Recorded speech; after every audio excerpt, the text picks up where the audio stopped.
ఒక వినూత్నమైన కార్యక్రమం స్టూడెంట్స్ అంతా పెట్టారు.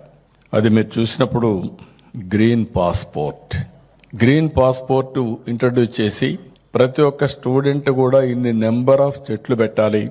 ఆ చెట్లు పెట్టి ఆ వాతావరణంలో వీళ్ళు కూడా మమేకమయ్యి భవిష్యత్తులో నేను పెట్టిన చెట్టు ఇప్పుడు కూడా బాగుందని గుర్తుపెట్టుకునే విధంగా గ్రీన్ పాస్పోర్ట్ కూడా క్రియేట్ చేశాం. అయితే ఈరోజు మనందరం ఇక్కడ ఒక పండుగలాగా జరుపుకుంటున్నాం. నేను చాలా మీటింగ్లకు వెళ్తున్నాను. ఎన్నో పబ్లిక్ మీటింగ్లు అడ్రస్ చేస్తాం. లక్షల కొద్ది జనాభాతో అడ్రస్ చేస్తాం. కానీ ఆ మీటింగ్లంతా ఒక ఎత్తు. స్వచ్ఛాంధ్ర అవార్డు 2025 కార్యక్రమం నా జీవితంలో ఎక్కువ ఆనందాన్నిచ్చే ఏకైక కార్యక్రమం అని మరొక్కసారి మీ అందరికీ విజ్ఞప్తి చేస్తున్నా. రోడ్లు, పార్కులు, బడులు, గుడులు, వీధి, వాడ, పల్లెలు, పట్టణాలు ఇలా అన్నింటినీ శుభ్రంగా స్వచ్ఛంగా చేసిన ప్రతి ఒక్కరిని గౌరవించుకునే వేదిక ఇది.